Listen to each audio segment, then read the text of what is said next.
Ladies and gentlemen, once again, good evening and welcome to the media workout as we get set for Battle of the Baddest, a great night of championship boxing to be held this Saturday in Riyadh, Kingdom of Saudi Arabia.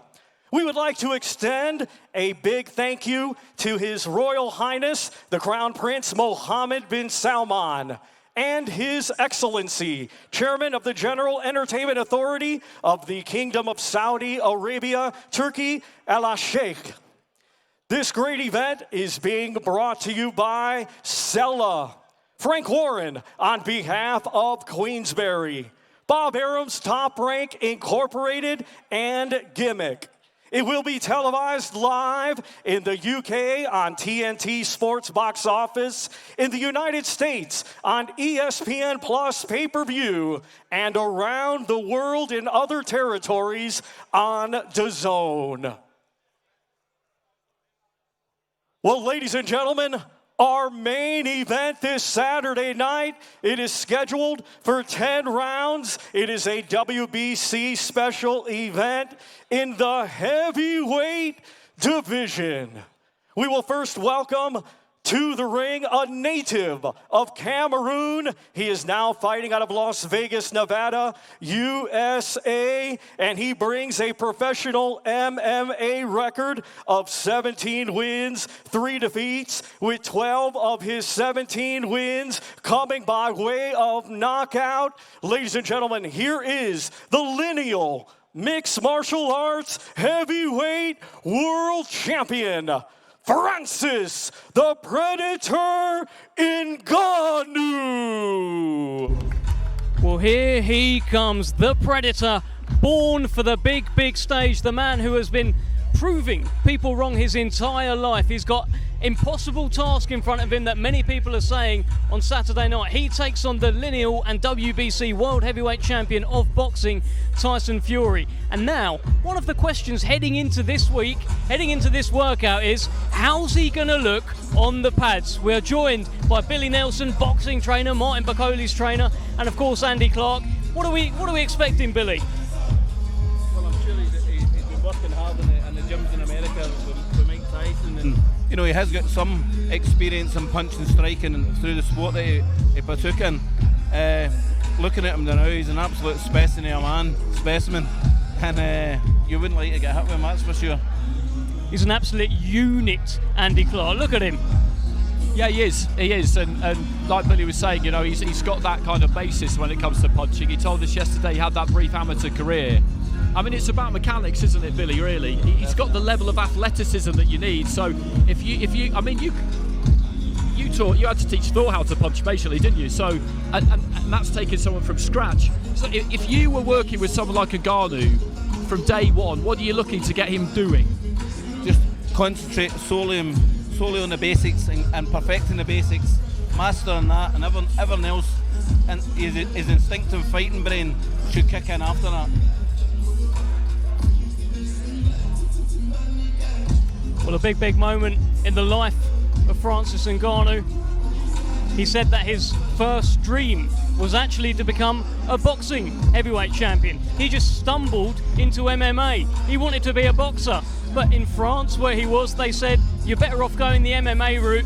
And he went that route, and my goodness, did he go that route. Some of the knockouts that he's got, Billy Nelson, I mean, they would even make Martin Bakoli proud. They really would. I mean, he's a ferocious puncher. I mean, you can just... There's something about him that tells you that a big puncher.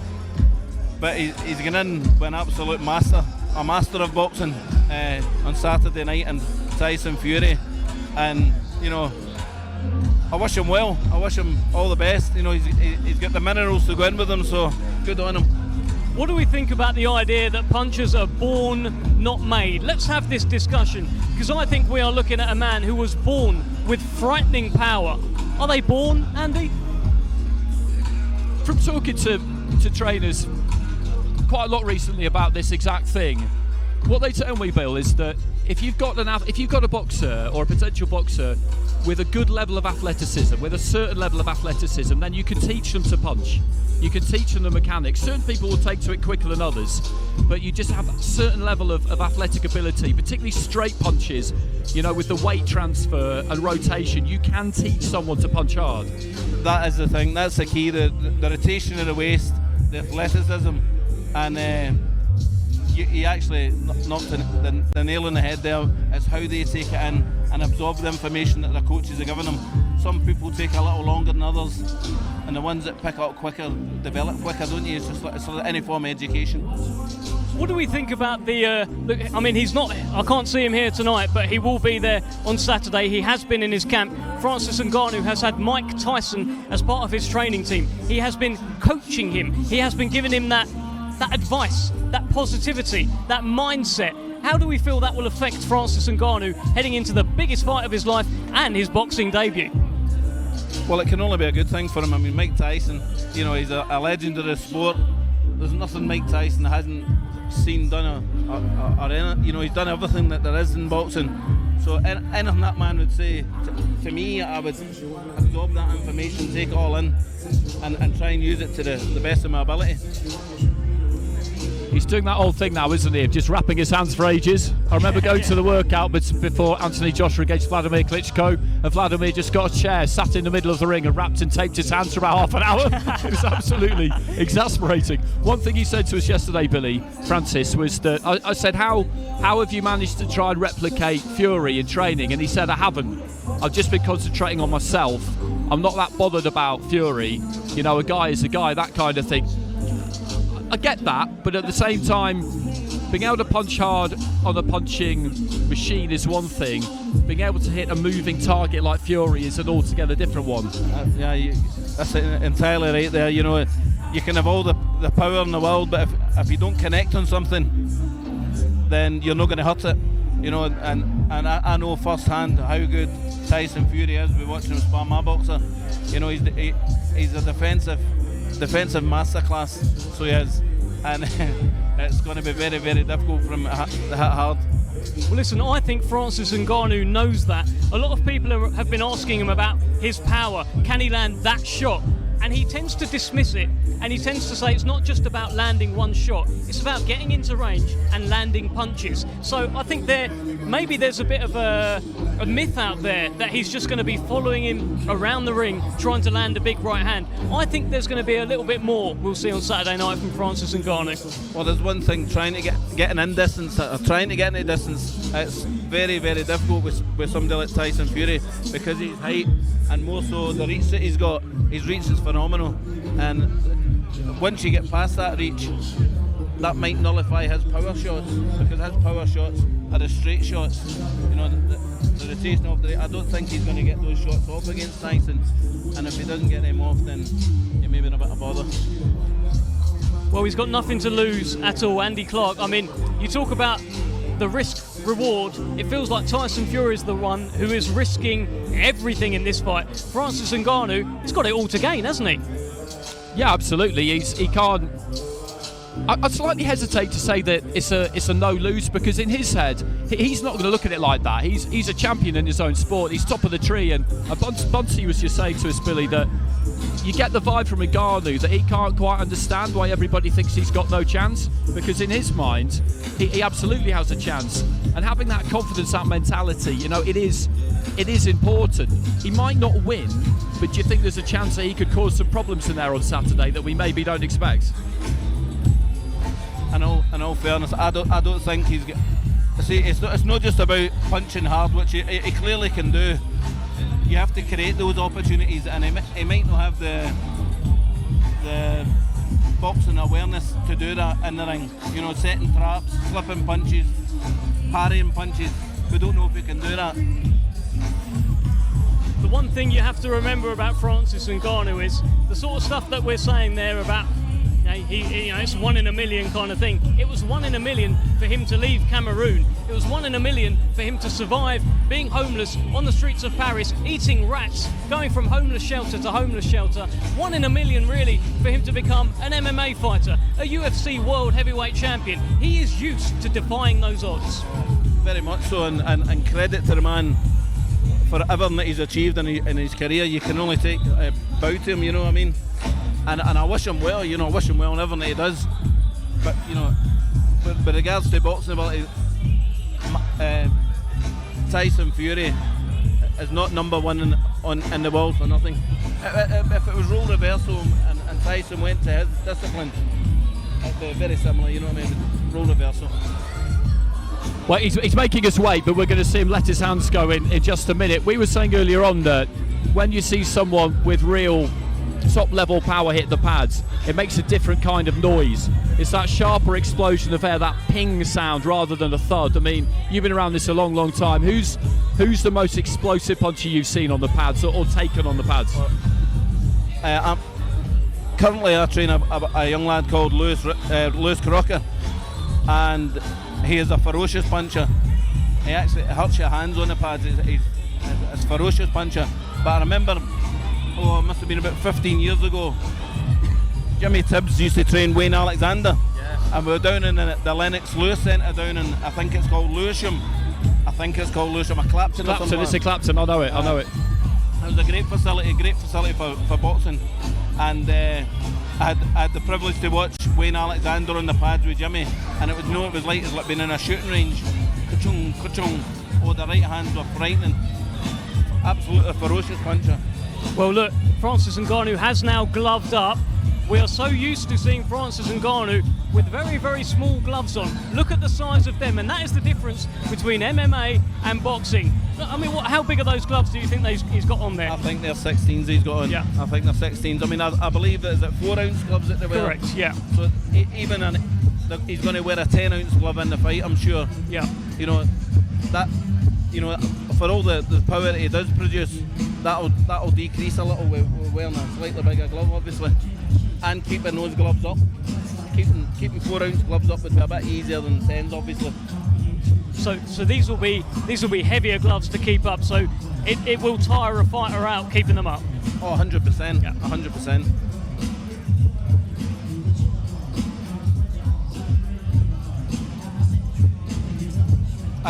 I can see why they're using the sticks to replicate the longer reach, which is a good tactic.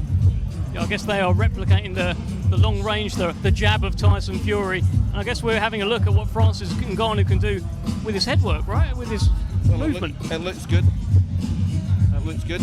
Good lateral movement. Elbows are a wee bit out, but very good.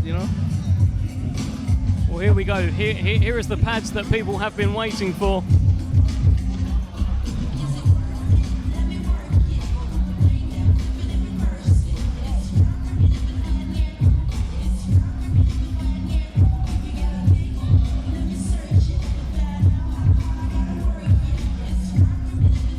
Are we looking at the man who can trouble Tyson Fury on Saturday? I mean, in terms of the head movement that we just had, a little bit of moving about, I don't think he looks particularly out of place there in terms of in a boxing ring. We've seen him on the pads now as well. Can he shock the world? I don't think he'll shock the world, but he'll certainly give Tyson a lot to think about.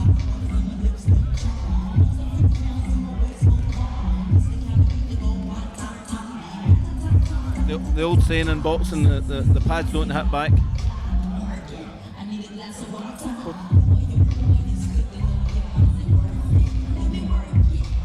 Billy, look at the size of this man's legs. Big legs. The guy's an absolute monster. This is a... That's where the power comes from. Yeah, no, absolutely. And well done, cameraman, for zooming in. Let's get a little bit more than the calves, though. Give me a bit of thigh. Size of this guy, unbelievable. If you were cornering him on Saturday, Bill, if you were leading the corner, what would you be saying to him in terms of a game plan? That's a very difficult question to answer because I don't know his true boxing ability. What his strengths and weaknesses are. if he's a puncher, you've got to ask him to keep that head moving. He's got to keep the head moving no matter what, because Tyson Fury at distance will just ping his head, and once he gets his distance from his jab, then he'll just get that right hand, coming off. You know what it's like. Well, trainer Dewey Cooper is wearing something that Francis Ngannou was about to hit very hard, I'm sure. I wouldn't want to be him right now.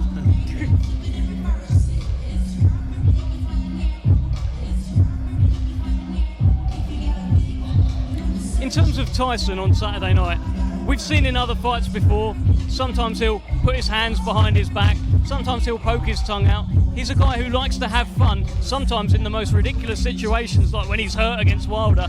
He does like to have a bit of fun. Do you think he'll be pulling any faces or having fun on Saturday night? I think he'll have Francis. I think he'll go out at first minute, have a good look at him, judge his speed, see what he's got, and then Tyson.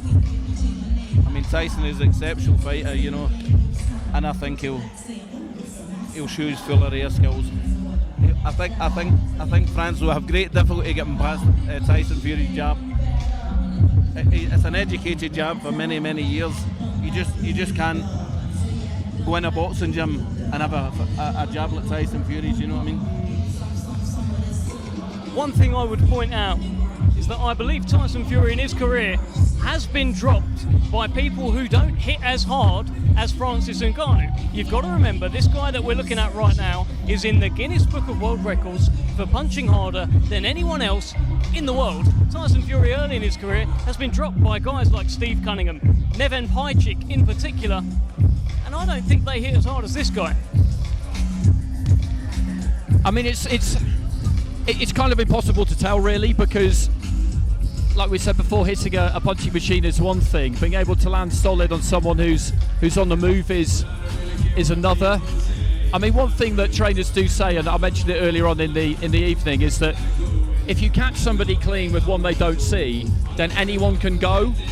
But the problem is catching Tyson Fury clean with one he doesn't see, because Deontay Wilder's put him down 4 times but hasn't been able to put him away. So when you assess all of that, it is the tall task that we thought it would be for Ngannou, but I'll just be interested to see if he can give us something a little bit unexpected on the night. What I would say, looking at him hitting the pads there, he throws a body shot with a very straight leg, and for a man that punches very hard, if he dipped his legs a little more, he'll generate a lot more power. But watching him with 16-ounce gloves on, he's got reasonable hand speed.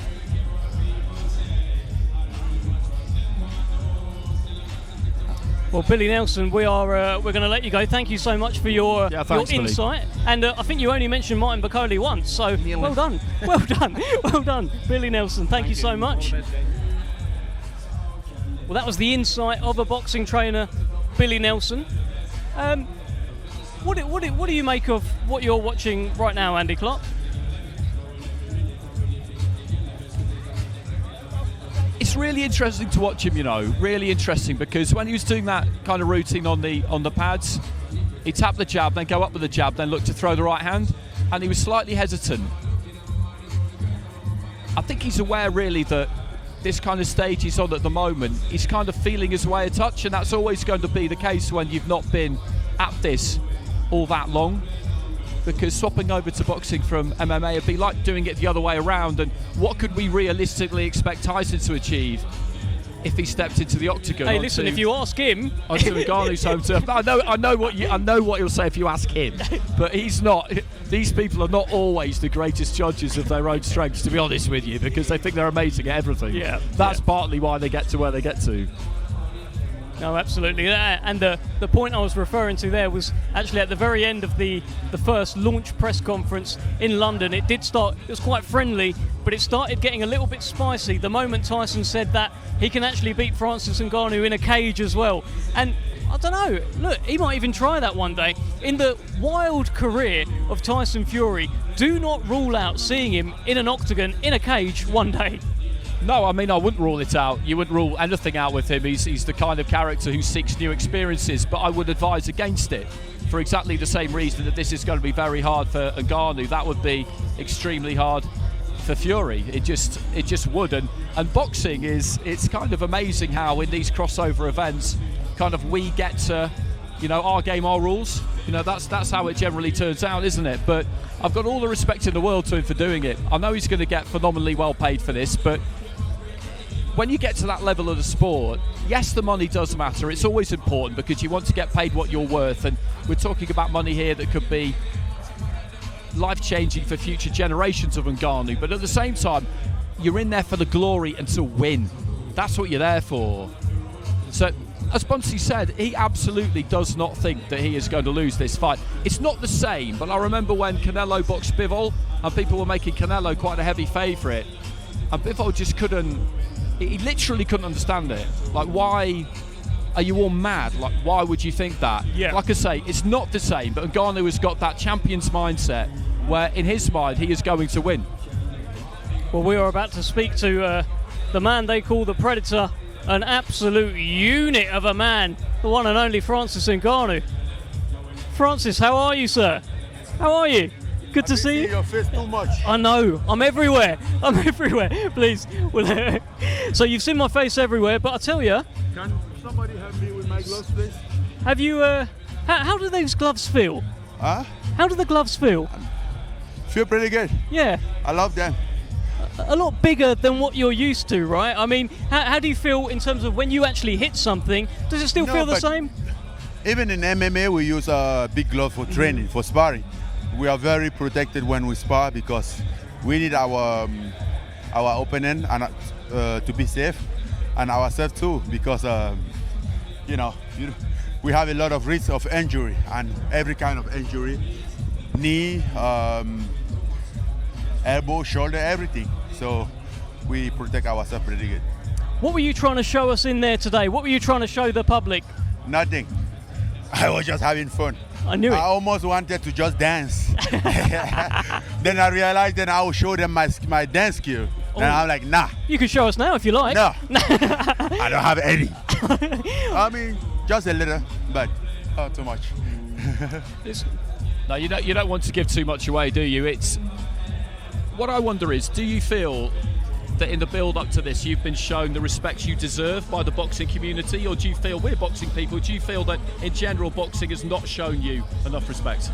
Well, let's be honest, I haven't gained any respect from boxing community, so I'm not expecting anybody to respect me. I think I need to gain my own respect, to claim my own respect. Respect is not given.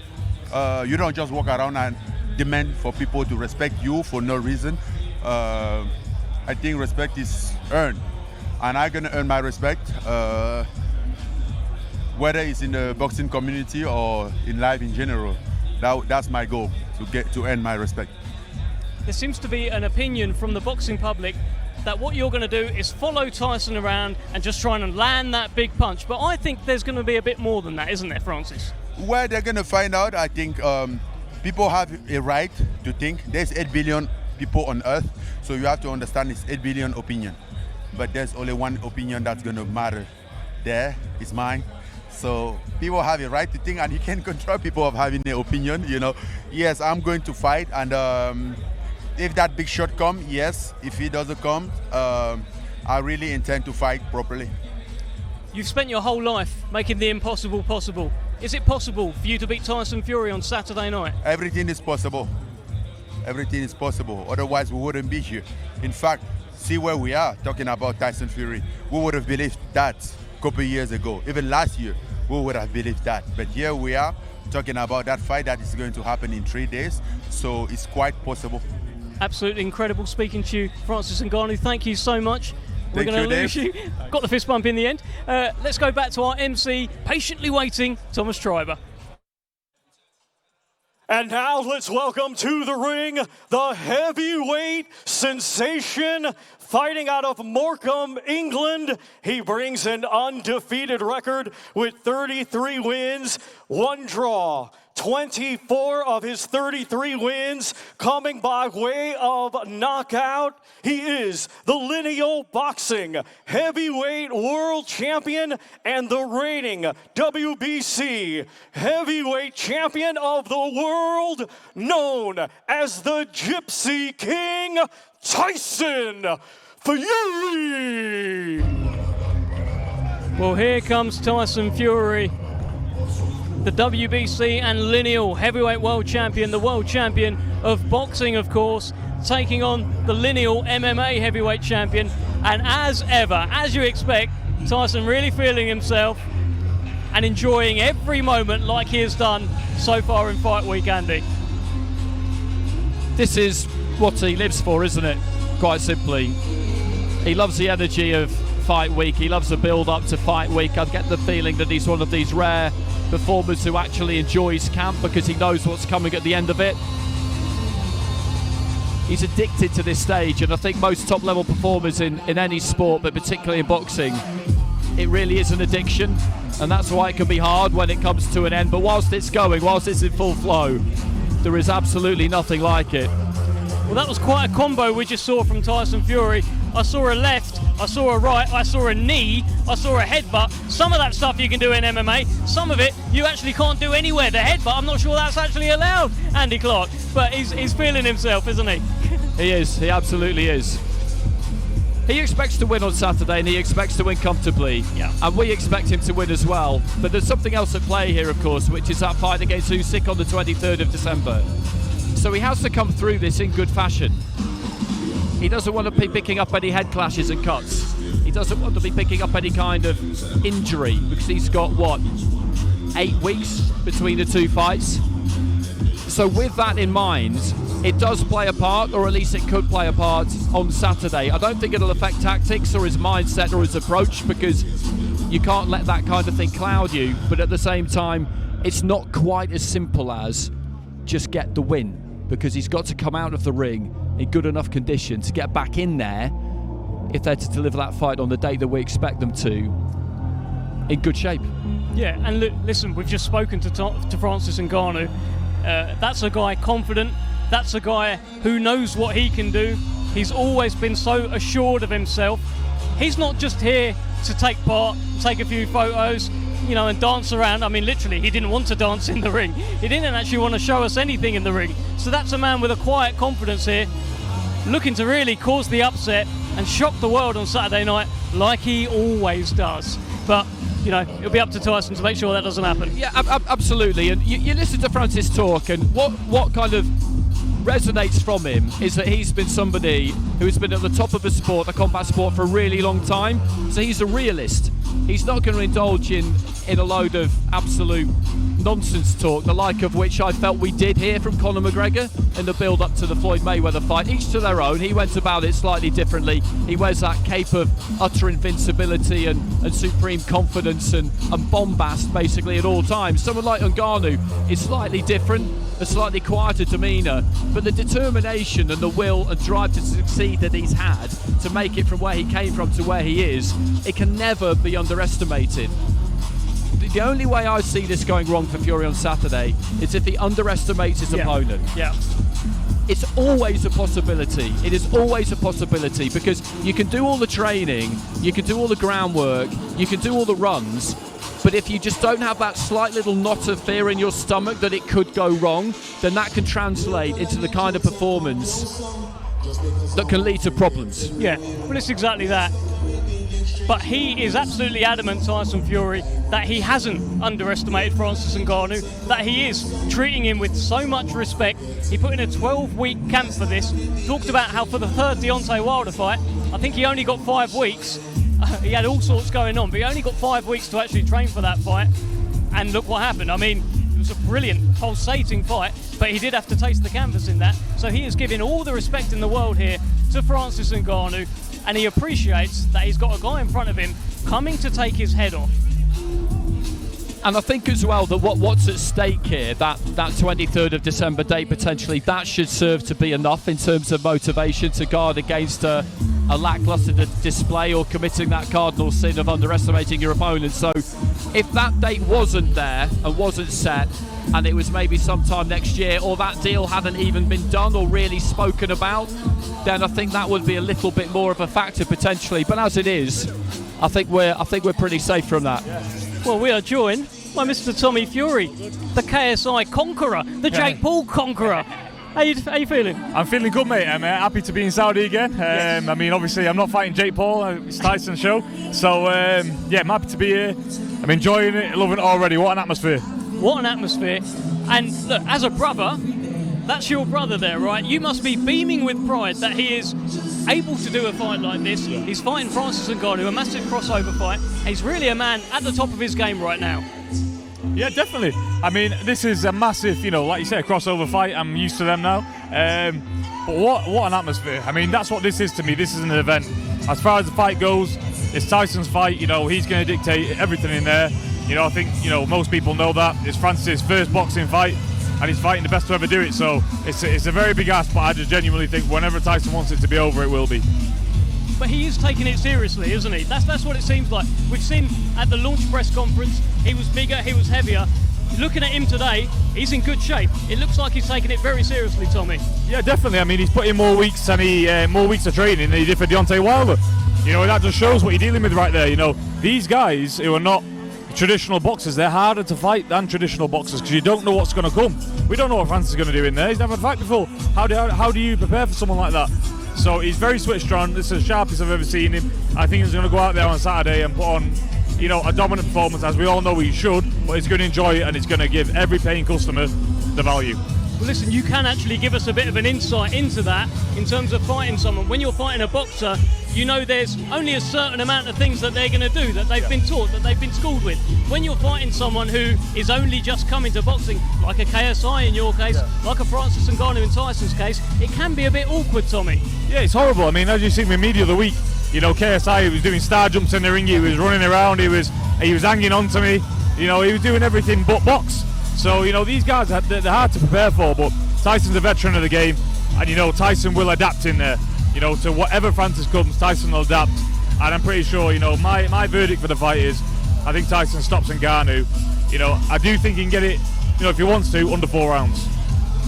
One thing we were saying that's quite interesting about this too is that with that 23rd of December date in mind, he needs to win and win clean, as in no head clashes, no cuts, no injuries, and that's a slightly different aspect to a fight. Yeah, definitely. I mean, at the end of the day, I think if the Usyk fight wouldn't have been there in December, he might have, got the rounds out, had a play about, played up for the cameras and whatnot. But you don't want to risk anything, especially with a massive unification fight looming. So I think now the fight in December, I think if he can get it done in 1 round, he'll get it done in 1 round. Because the last thing he needs, 8 weeks before the biggest fight, is a cut, is a niggle, is an injury. So I think he's going to go in there and he's going to look to get it done early. Well, he is the second Fury to fight in the Kingdom of Saudi Arabia. It looks like this is where you guys fight now. Yeah, definitely. I mean, I want my next fight in Saudi. I love Saudi Arabia. They treat us like kings every time we come here, and it's just absolutely amazing. Who wouldn't want to fight? I mean, look at the atmosphere. It's absolutely crazy. Yeah. It's been a fantastic week so far. And Andy, just to confirm, we're not expecting any star jumps from Francis Ngannou on Saturday, are we? No, I don't think so. I don't put Francis Ngannou and KSI in the same bracket. Neither would I, definitely not. I'd rather fight KSI every day of the week than Francis Ngannou. Just one question about Tyson's weight. It's always seemed to me that with heavyweights we get obsessed with their weight to a point that isn't really that useful. Am I right in thinking that he's a kind of character who, if he wants to manipulate his weight on the day, he can do it quite easily, just in terms of what he chooses to eat and drink or not eat and drink that day, and just he can mess with us a little bit if he wants to. Yeah, I mean, the heavyweights, heavyweights are heavyweights for a reason. They don't need to focus on weight. Tyson's boxing at a weight he feels comfortable at, and there's no need for him to get down in weight. There's no need for him to gain weight. Whatever he feels comfortable at during training camp, that's what he'll fight at. But his weight's bang on. He feels amazing. So roll on Saturday. We're all ready to go. He's talked about having 10 more fights. I mean, it was only like this time last year he was talking about retiring. Do you think he's serious? Do you think he wants 10 more fights, Tommy? Listen, Tyson changes like the wind, I don't know. You just got to enjoy him while he's here, because I know he's the best to ever do it. And when he's gone, he'll be very missed, because who else is doing these sort of shows? Nobody. He's at the pinnacle of the sport. He's been there for a long time now, and everyone needs to enjoy it and witness the greatest while he's here, because I think Tyson will only get his true respect when he's gone. What is it about him that makes him the best heavyweight in the world? What has he got that the others haven't? He's got everything. He's got size, speed, movement, power, range. He can box orthodox, southpaw. He can fight going forward. He can fight going back. You know, no other heavyweight on the planet has the full package, and that's why Tyson's the best. And he's going to prove that on Saturday, as he should, and he's going to look good doing it. Sounds like quite a tall task for Francis Ngannou, Tommy. It's a tall order, but at the end of the day, you know, I'm sure Francis is having a whale of a time. I mean, you know, Francis is a part of this also. You know, this is his show also, so I'm sure he's soaking up everything. And these are moments in time. It's a great moment. You know, if you know, Francis, whatever happens on Saturday, he's still been a part of this, and it's been an amazing thing to be a part of. Just on Francis, I know you're a guy who likes like a good story, and you've got admiration for people. Francis Ngannou was homeless, right? He kind of got away from Cameroon. He wasn't expected to. He wasn't expected to become a UFC heavyweight champion. He's been making the impossible possible his whole life. You must have some admiration for that, Tommy. Oh, 100%. I like Francis. I mean, I think he's a lovely guy, and what he's done already, he's already won. He's already won. You know, from achieving the heavyweight title in the UFC to coming here, getting a very good payday, which he deserves. You know, fighting one of the best to ever do it. You know, he's already won. The things that he's done and accomplished already, no other UFC person has. So I'll take me off to him, and may the best man win on Saturday. When are we going to see you again? I don't know. I'm going to enjoy my food, especially over here. You know, I've had 2 fights this year. You know, obviously I'd love to be more active, but these fights are what they are. And you know, I think early next year, I'm looking to get back out. All right, well, great speaking to you, Tommy Fury. We'll let you go. Go and enjoy the show. Thank you very much. Thanks, mate.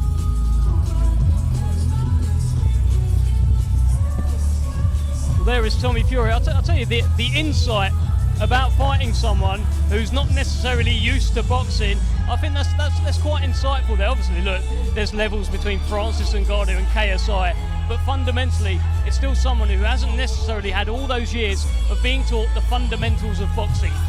No, it's a reasonable point. It's a decent point. I see it in the amateurs quite a lot sometimes, in the preliminary rounds of a World Championships, for example. I saw quite a lot of it a couple of years ago, where you had a fighter, a well-schooled, very experienced fighter, in against someone with nothing like the same amount of experience, and they're pulling off all these manoeuvres that you haven't seen for a long, long time, and you have to take your time to have a little bit of a look at it. So I do think he'll do that on Saturday, because, as I say, the danger is when you're in against someone that unorthodox, arms and legs in places you don't normally expect them, and heads, that something could happen. You could get tangled up, you could put your shoulder out, you know, anything's possible in there. And I think Tommy's right. He won't want to hang around, but I think he will stop, have a look, see if he can pick up the read of him, the beat of him, and then look to put him away, because there's too much at stake here to be looking to try and carry anyone or anything like that. I feel Floyd Mayweather did that against Conor McGregor for me. I absolutely think he did. He could have finished him at any point after having a little bit of a look, but carried him into the later rounds. You can't be doing that here, because there's too much on the line.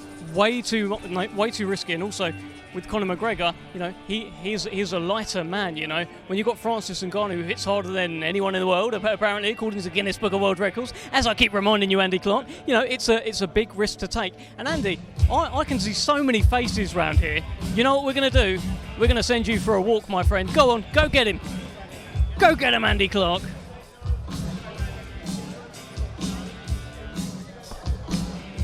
Okay, so there are plenty of people wandering around ringside. I just need to see if there's any particular direction I should go in here.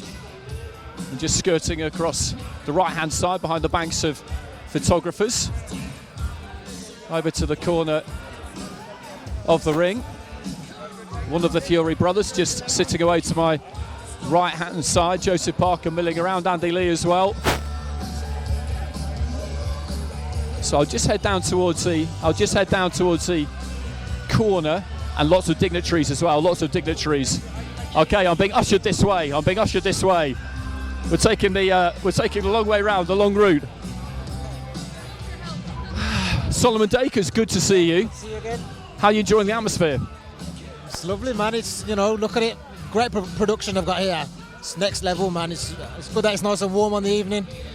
So have you been part of Team Fury during the build-up? Yeah, I've been, in the gym sparring in Morecambe, for the last 4 weeks. Getting down and dirty, doing the hard yards. Yeah, man, we're working hard. And how have you enjoyed it? Yeah, it's been a good experience for me. The sparring first and foremost, is what it is, hard work. And then coming over here, you get to enjoy things like this, great atmosphere, great production, and I'm just soaking it all up. And we were just talking about the fight itself, and we all know that Fury is a massive, massive favourite. Full respect for Ngannou for taking him on his own turf. But he cannot, firstly, underestimate him. I don't believe that he will. But secondly, he does have to try and win this fight and win it clean without any mishaps or injuries because of the date that's looming. And with all of that in mind, it's going to be a seek and destroy mission, you'd imagine. Yeah, definitely. I mean, he's prepared for this just like it's any other, top world title contender. We've been sparring hard, doing the rounds, 12 rounds, 15 round sessions. He's not going to take his eye off the ball. He knows with these guys that are not boxers, they can be awkward, they can be tricky, and he's got power, he's a massive heavyweight. So, he's going to be very switched on in there, but I don't think he said himself, if he gets caught, if he gets hurt or whatever happens, he's got to win this fight. Don't matter what's in the future, he'll do what it takes to make sure he puts on a performance here first and foremost. Okay, just before I let you go, you're the reigning English heavyweight champion currently, so you'll be very interested in the fight between Fabio Wardley and David Adelaide for the British and Commonwealth. Yeah, definitely. I'm here. My eyes are really on that fight, to be honest. The winner of that fight, I want to be the next one in line there because I believe that British title is something I can take in my next fight, after that. So, got my eye on that very, very closely. Okay, thanks very much. Always good to catch up with you. Okay, so I'm just being marshalled into a seat next to Shane Fury. Shane, you're a veteran of these big fight weeks now. Has this one been any different to others? I think it's the press-wise and everything else. I think it's been much bigger than what we've ever seen, I believe. But you're looking at, in my opinion, probably the greatest heavyweight in history. Might be a bit biased, but even the haters, he's there for an argument, isn't he? Look at the way we can move. He's 20 stone now. Come on, unbelievable.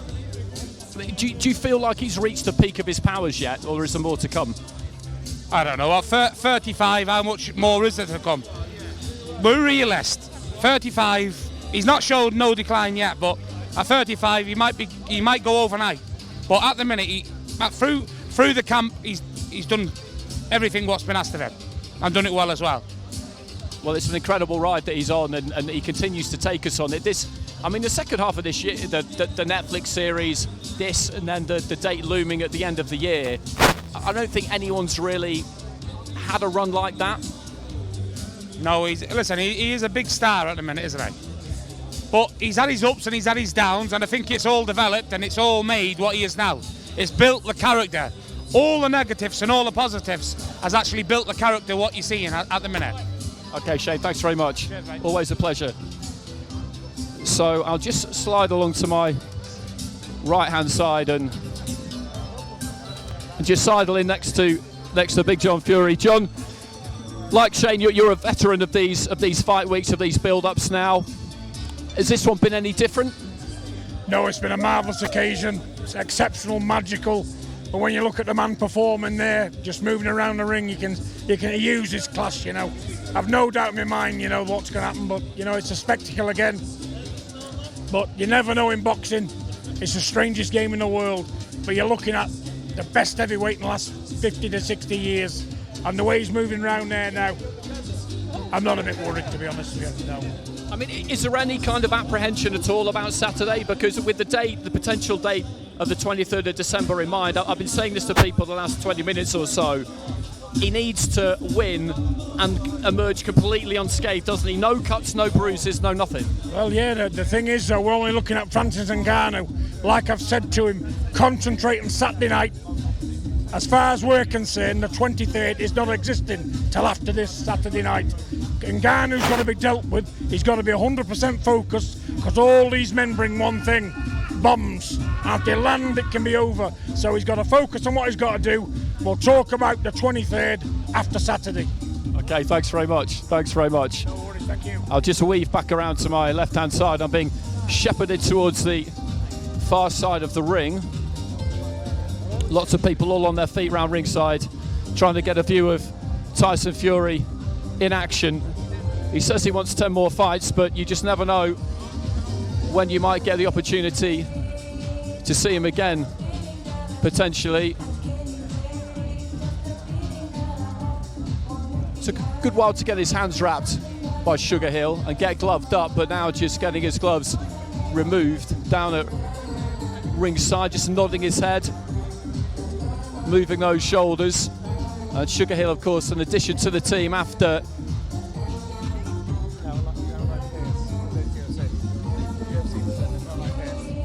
Okay, so let's bring in somebody now who can enlighten me on the MMA side of things, Caroline Pearce. So, Caroline, I'm a boxing person. Everybody I've spoken to really is from that side of the divide. Are we underestimating, or in your view, even disrespecting Francis Ngannou a bit? I think a lot of people are, actually. You look at Francis Ngannou and he is the hardest hitter out there. I mean, we've seen the way he's floored people like Alistair Overeem within the UFC, Stipe Miocic. I mean, these are the best of the best within our sport. And I think even he's got the Guinness record in terms of hardest hitter. I know Tyson Fury hasn't been measured, and you know he can't really say that he's going to hit harder than him. But we're going to see. But with Francis Ngannou, from where he comes from Cameroon to Paris to where he is today now in Vegas, where he trains. Actually, just tell us a bit about that, because the drive to succeed for someone like him, for a great champion, is absolutely huge. He's quite, I wouldn't say softly spoken, but he was quite phlegmatic when we spoke to him. But he's been through a lot, hasn't he? He has, and I think in his mind, if he can survive what he survived to get to where he is today, he can do anything. And that's what he believes. And I just spoke to him a moment ago, actually, as he came out from this open workout. And I said, what's been Mike Tyson's advice to you? And he just said, Tyson Fury is just a man. Any man can be beaten. And my opinion is, I think Francis, don't necessarily try to box Tyson Fury. Go out there, make it awkward, make it uncomfortable. When you haven't fought an MMA fighter that boxes differently, there's a case to be made that those punches are come at you from different angles, and Tyson Fury has acknowledged that himself as well. So I think Francis has to use what he's got, what's different about him, and if he can land, he can knock anybody out. Okay, thanks very much. Thanks very much. Nice insight there from Caroline Pearce. I just pounced on my old pal Ziad Al Mayouf, who we spoke to yesterday again, the leading light of Saudi pro boxing at the moment. We've seen you a few times over the last few months. You're nice and close to the ring here, having a look at Tyson Fury. Is he a fighter you particularly admire? It's just something you never get used to. Tyson Fury has always been an idol of mine, and I grew up watching him on TV.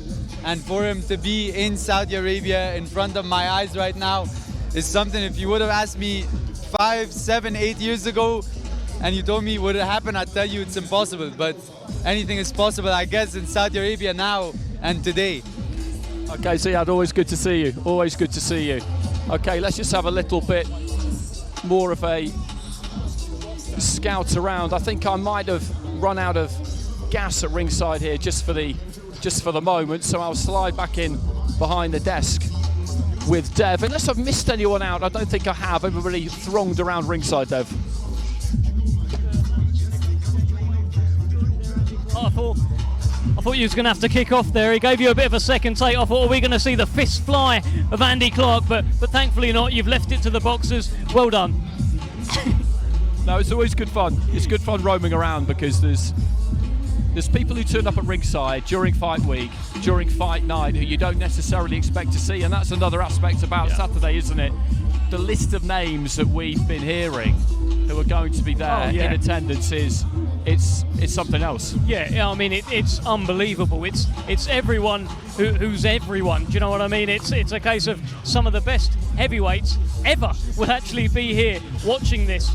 And hey, you may be looking at one of the best heavyweights ever. I think you are. He will tell you that he is the #1 heavyweight of all time. I've seen interviews with him this week saying that he doesn't believe anyone can beat him. And I think we're getting a bit of an indication here.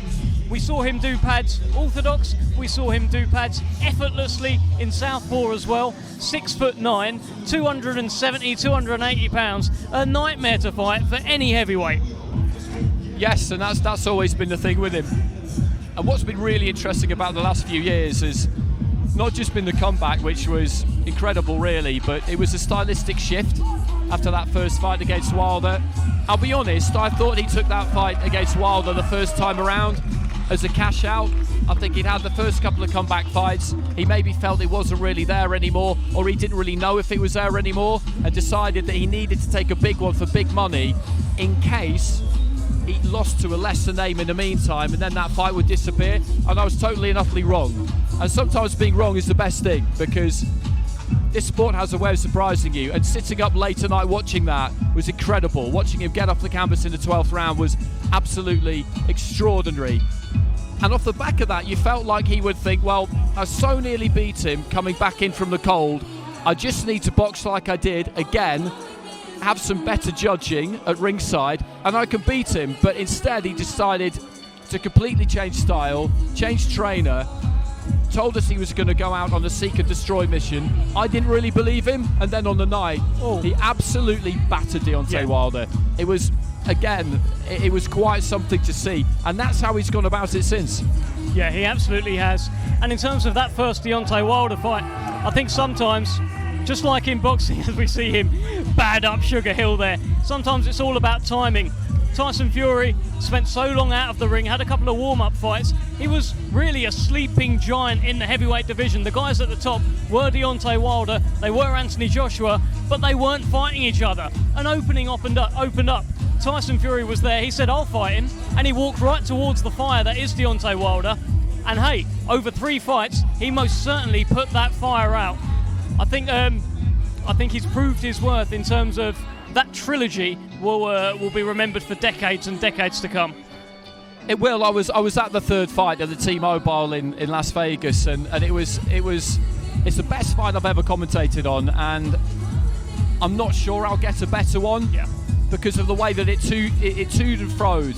To have a truly great fight, it has to go one way and then the other. Wilder started fairly well, I thought, getting on the jab. He was heavier for that fight than we'd seen him previously, but then he got put down, and you thought to yourself, okay, here we go again. And then in the next round, he got up and put Tyson down twice. Yeah.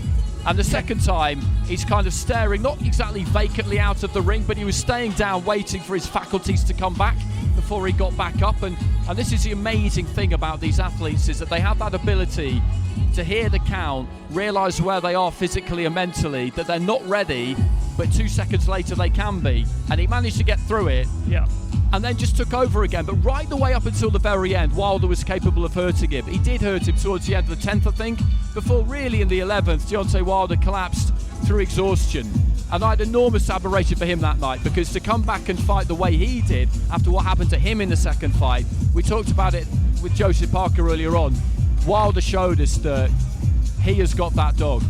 Absolutely. You know, you have to literally carry him out of there. And I think Fury, whether he cares to admit it or not, you know, has got a lot of respect for Wilder. Of course, and look, you talk about Wilder's got the dog. Well, Tyson Fury most certainly has the dog. We were talking about this on the journey up here. Sometimes you just get fighters who have it, who refuse to lose, who have to be knocked out in order to leave the ring. Tyson Fury has that, but the thing is, you can't knock him out because he just gets back up again, and he's showing that in his career. And one thing I want to touch on, what we've seen in this workout, he's sitting down on some of his punches, not doing it just now, but he was sitting down on some of them, almost breaking the hands of poor Sugar Hill in there.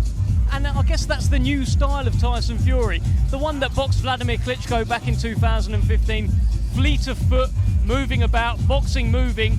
It feels like we don't see that guy anymore. This is now a 20-stone destroyer. Yeah, exactly.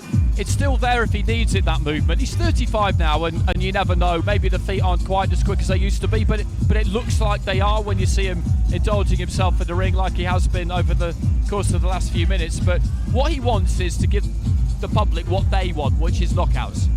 Now that's what boxing's about. Yeah. That's the currency of boxing, is the knockout. It's a brutal thing, and when you see one at ringside sometimes it can make you wince. But let's not pretend. We come to boxing because we want to see people get knocked out. Not all of the time, because it would lose its value, but every now and again you see a thunderous knockout, and there is nothing like it. The adrenaline shot that goes around ringside is absolutely wild. Yeah. And that's what he wants. That's what he wants to give people. Well, that is now what he is delivering. He is on a streak of knockouts. Of course, Derek Chisora was just stopped. Before that, Dillian Whyte was just stopped. Deontay Wilder has been stopped twice. He keeps knocking out, and at a very good level as well. In terms of knocking out Deontay Wilder, we've talked about how hard that was. And he does it on the big stage. Look, he's enjoying himself here as well. If ever there was a man born for this stage, I think we're looking at him, Andy. It is Tyson Fury. It is. You get all sorts of different personalities in boxing, different kinds of confidence.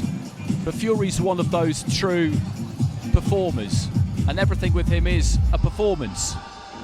He genuinely enjoys this. And I think that's why when he dabbled with retirement, he realised that it wasn't really going to work, because this is just too much fun.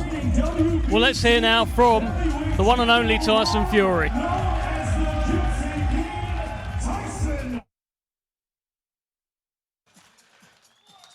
Tyson, what would you like to say to all the great boxing fans watching around the world? Are you ready for a war? I'd just like to say to everybody as well, thank you for turning out to see me tonight in the great kingdom of Saudi Arabia. What a place. How about this? I'm on fire. I feel fantastic. I'm 35 years young, and I'm ready to knock a motherfucker out. Get up!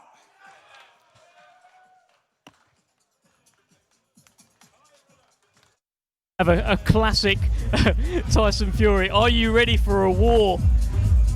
I mean, he looks ready for a war. I don't know if he's actually hoping to go to war on Saturday with Francis Ngannou. I think we're going to head back to Thomas Schreiber very shortly.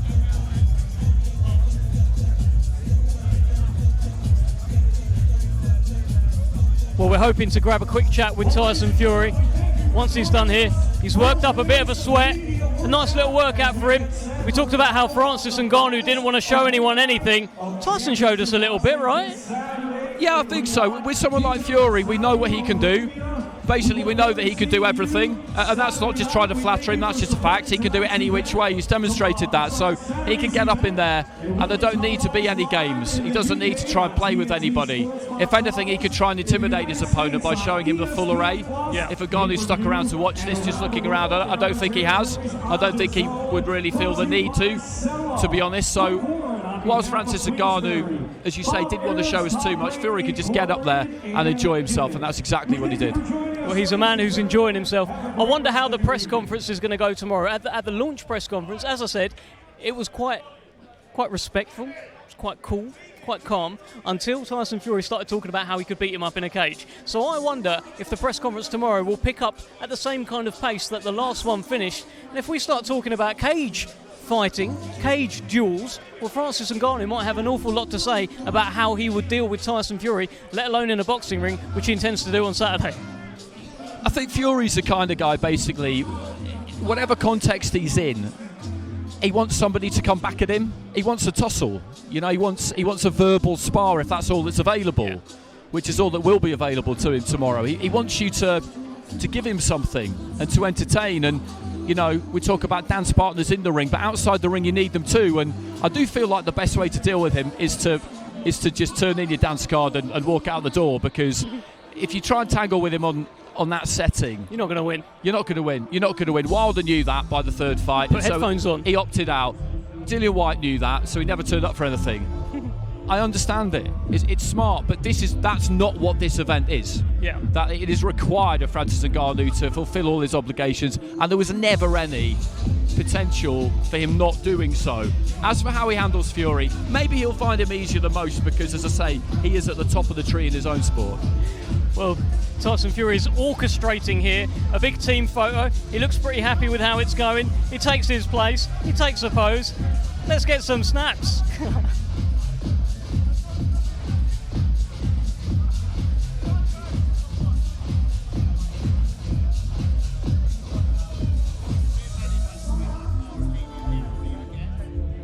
Now that is a solid team. You can see there Joseph Parker, part of the camp. Tommy Fury, of course, with a tank top on. Big Brendan, Brick Security, who follows him everywhere he goes. It's a big team. They got a big task. They got a big few months ahead of them. If, of course, We've got Ngannou on Saturday, and all the talk is about Alexander Usyk at the end of the year as well. This team, this man, they're going to be very, very busy indeed. They are, and talking to his dad, John Fury, his take on it was, look, as far as we're concerned, December the 23rd doesn't even exist. I understand that as an approach, as a policy, it's a sound one, but it doesn't really work. It's impossible, because we do know about December the 23rd, and you can try and put it out of your mind as much as you like, but it's there, it's a real thing. But I don't expect it to have too much bearing, but I do think, as discussed with Tommy, that it will mean that there will be no playing in there. There will be no playing in there, because he needs to just take care of business and move on. Yeah, absolutely that. And we see Tyson Fury getting a few selfies in. We are trying to coax him out of the ring for a quick word. He's already addressed the crowd here. He has told them, well, he has asked them, are you ready for a war? The crowd responded essentially yes, with a roar. I think the crowd are ready for a bit of a war. I don't know if we'll get one. I'm not sure what we're going to get on Saturday. But the one thing with Tyson Fury is you just never know. And there's so much intrigue. That's true. I feel like Ngannou, as Caroline Pearce was saying, what Ngannou can't do is go in there and give us a poor imitation of Tyson Fury. That would be completely pointless. You can't try and box him, right? You can't try and box him. That would be just, there's no percentage in that. So I would imagine he's devised some kind of game plan which he feels will upset Fury, confuse Fury, and then he's just going to have to try and unload. Just saying it makes me realise how difficult it's going to be, but that absolutely is what he has to try and do. Well, look, that's where perhaps the person who's saying it can help. I'm sure Andy Clark, if you told him, hey, well, you got to do this, you got to do that, maybe it won't have the same impact as Mike Tyson telling him what he's got to do. So I guess, every inch counts, right? Every little helps. And I'd rather have Mike Tyson in my corner for a task like that than not have him. No, that's absolutely right. And there's going to be other people that he'll be able to have spoken to during the weeks. This is quite interesting because he's spending a long time in the ring there. They've got the towel wrapped around his neck. If you're the trainer, if you're Sugar Hill, you probably want to get him out of here as quick as you can now. We don't, obviously, because we need him to come down here and talk to us. But when you get a sweat on in the way that he has, what you don't want is him cooling down too much. So they've got that towel around his neck to try and make sure that doesn't happen. But, I wonder what it's really like training Tyson. In one sense, it should be amazing because you've got so much to work with and he knows his own body really, really well. But in another sense, he does seem pretty uncontrollable. Yeah, well, I think Tyson Fury is going to come and join us. We've got our man on the ground, Matt Rich, directing, trying to bring him in. And I think we will hear from the Gypsy King, from the WBC World Heavyweight Champion, very, very shortly. I think he's got a few gloves to sign, a few babies to kiss, as you do as a World Heavyweight Champion. Photos here and there. Selfies galore, but you expect that. If you are Tyson Fury, you are going to be stopped at every corner, every moment for a photo. And let's have a chat with the man himself. Tyson, how are you? Oh, absolutely fantastic. What a pleasure to be here tonight with you guys. You look like you love that. Absolutely loved listen, it. I'm having fun in there. It's what it's about, winning heavyweight champion of the world, in his element, having fun, in Saudi Arabia, in the sunshine, in the heat. Doesn't get any better. I didn't think we were going to get you out of the ring because you did about 20 minutes at the end. There was like, we're going to bring him in. We're going to bring him in. I was like, when? You was enjoying it in the ring afterwards. Yeah, I was enjoying myself. We're in fight week. I'm all rested and I'm all energised. I'm ready to rock and roll. I feel like I'm rewinding the clock back to my earlier days. Did you watch Francis Ngannou's workout? I didn't know. It doesn't really bother me what he does, to be fair. Well, he didn't show anything. I'm the best version of me, and if he can deal with that, good luck to him. He didn't really show us anything, did he, Andy? No, not particularly. We spoke to him afterwards and he said that he deliberately wasn't, doing too much. And when we spoke to him yesterday, he said that he hasn't really studied you too much. He's just been concentrating on himself as well. It's usually the best idea. But I'm in there floating like a butterfly. 19 stone, can you believe that? And 6'9". I'm moving like that. Wow, that's shocking. It's not fair, is it, really? There was a moment in there, Tyson, where I saw you do a little bit of this, a little bit of red rag to the ball. Is that what's happening on Saturday? That's what's happening. He's the ball, I'm the matador. 99.99% of the time, the Matador wins. Let me tell you a quote that he said. Just bring your mic up a tad. He said that he's doing you a favour, by the way, by having this fight with you, because you wouldn't go over to the MMA world and fight him there. So him coming here is doing you a favour. Thoughts? Okay, that's a good quote, but let me give you a quote now. Francis Ngannou is a big fat sausage. How about that? Have we ever seen the man take his top off? No. He's a big fat sausage. I kind of suspect he's probably in quite a good shape though, isn't he? I think he's a big fat sausage. That's why he won't take his top off. He's embarrassed of his body. Well, I guess we're going to find out. Honestly, believe it. We'll find if it out. was up to Francis, he would fight me with his t-shirt on. Facts. I think he's in great shape. He looked in tremendous shape. I don't. I think he's a big fat sausage. You want to see a man in good shape? Hold that. Come on. Let's see it. This is a man in good shape. Ready to do fucking 30 rounds. That's a man in good shape there.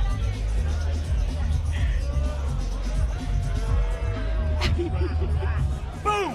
That's a man in shape. That's what you call shape.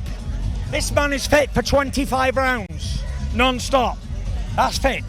Anyone who's saying that you haven't taken this fight seriously, well, look at the shape you're in now. Compare it to what you were in at the press conference. Look at the shape I'm in. I'm ripped. I'm an Adonis, and I'm ready for a fight. Tyson, we won't keep you any longer. I know you're ready for a fight. Tell me one thing though. You asked everyone here, are you ready for a war? Are you expecting a war? Yeah, if it's not, then I'll be disappointed. I told you that already. I've trained for 12, well, I've got to say 12 rounds, because I'm a 12-round fighter, but 10 rounds or less. And if it's anything easier, then I've had an easy night. But if not, then I'm prepared for battle, no matter how I get it. I don't think I've ever seen anyone enjoy fight week more than you. Nobody. This is your addiction, isn't it? Yes, I am addicted. I'm 35 years old. I've got in excess of 150 million in my account. I don't need to be here to box. I love this, and I get paid for it. Come on! Drop that mic, Tyson. Peace out. Off you go. WBC and lineal world heavyweight champion, the one and only Tyson Fury.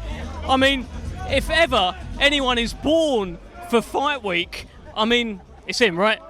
Yeah, it is, and you know his mental health struggles have been well documented, and he's admitted that he needs boxing. He needs the focus of it, he needs the ambition of it, he needs all of it basically. Retirement didn't work for him because he missed it too much. Yeah. And whilst you're still able to do it, and he is still very much able to do it, why not keep doing it? We always want to see our stars go out at the top or as near to it as we can get, but very often that isn't what happens. But there's no sign of his powers waning just yet. There really isn't. You know, he's 35, but he's in good shape, and who knows how long he could go on for. You said something there. You said he needs boxing. I think at the moment, boxing needs him too. Yeah, I'd agree. A larger-than-life character. And Andy, look, pleasure as always having you with me here today. Great little walking around as well. Really like that. We'll do more of that during the week. And that is us here today. We've seen Tyson Fury, we've seen Francis Ngannou, we've seen them have a little workout. Tyson Fury has asked the crowd here, are you ready for a war? They sort of said yes. He's certainly ready for a war. Are you ready for this? Saturday night, we're going to find out who the baddest man on the planet is. Stick with us across social media for all the build-up. Thank you.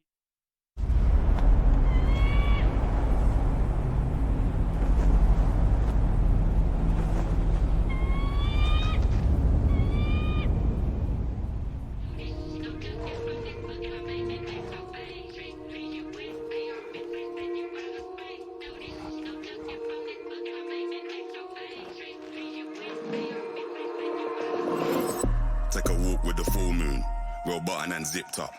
It's all kicking off soon. Better stay well equipped, bruv. I don't know about your goons. Round there, everything lift up.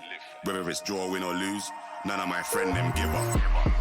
Let's do it. Ain't come here to talk it out, let's get into it. Froze up now, you froze to death, you should've blew it. Told you can't with us, you should've knew it. Yeah, we gon' do the most, yes. Foot all on they throat, yes. Oh, you wanted to ghost the bitch. Made it out alive, I'm blessed. Leave one other guys now. We was taught to die together. Get put down wherever. We gon' ride forever.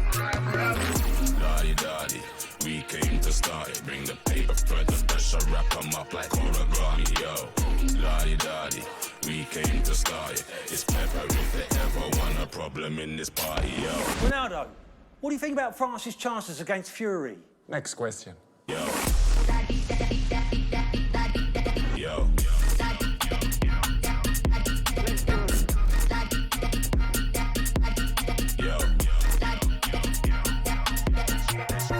Headshot in the middle of the battlefield. Don't mind going out like that. But guess what? Man's out here gunning. Black bandana gang, no white flags. But I'm devilish, I walk with a trident. Criminals move in silence. Champion team full of migrants. Make your brain fly like pilots. They do what he say, I don't run mine. Anytime, every time, front line. Yeah, I ain't going outside not one time. Boy, better not cross that gun line. Head up, it's on, no high five. Straight to it, no talking, that's my kind. You handle that, let him drive. When it come to this stuff, I'm top 5. Daddy, we came to start it. Bring the paper further, pressure, wrap them up like origami, yo. Daddy, we came to start it. It's pepper if they ever want a problem in this party. Yo. Let's do it. Yo. Let's do it. Battle of the baddest. Riyadh season. Battle of the baddest. Only one of us are leaving.